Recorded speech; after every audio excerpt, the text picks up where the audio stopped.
सदाझै video बनाउने क्रममा बालेन सरकारको 16औं हप्ताको भिडियो लिएर तपाईहरुको बीचमा उपस्थित भएका छौं। निकै नै चुनौतीपूर्ण हप्ता सामना गरेको छ बालेन सरकारले। तपाई हामीलाई कहाँदेखि हेर्दै हुनुहुन्छ, कृपया हामीलाई आफ्नो ठाउँ कमेन्टमा लेखी पठाउनु होला र हाम्रो भिडियोलाई लाइक, शेयर, सब्स्क्राइब गरिदिनु हुन पनि अनुरोध गर्दछु।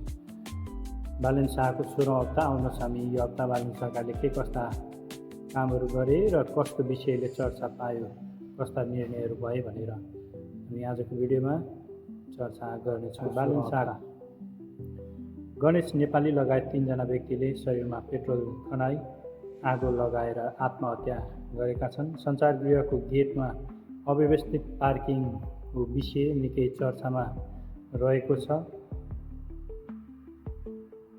सीमा क्षेत्रमा सुरक्षा सरकारले बढाएको छ। गणेश नेपालीको मृत्यु भए पश्चात गृहमन्त्रीले सदनमा सम्बोधन गरेका छन् र गृहमन्त्रीले धरना तथा विरोधमा रहेका विभिन्न समूहका व्यक्तिहरूलाई भेटेका छन्। साथै मिटर ब्याज पीडितलाई गृहमन्त्रीले भेटेर समस्याको समाधान गर्ने वचन दिएका छन्। निरन्तर विपक्षी दलले सरकारको विरोध गरिरहेको छ।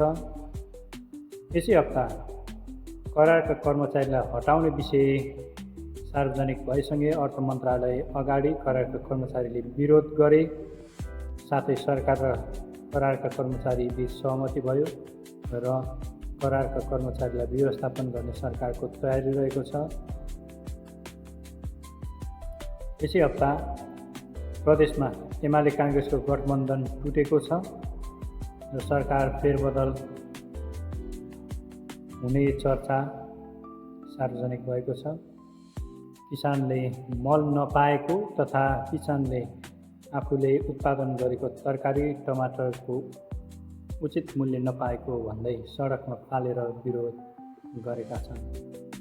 साथै तपाईलाई कुनै पनि विषय यस हप्ता विशेष थियो, यो छुट्यो भन्ने लाग्छ भने कृपया हामीलाई कमेन्टमा लेखी पठाउनु होला भन्दै आगामी दिन आगामी साता फेरि पनि तपाईहरुको बीचमा उपस्थित हुने बाचा गर्दै बिदा हुन चाहन्छौँ। सबैलाई नमस्ते। जय नेपाल।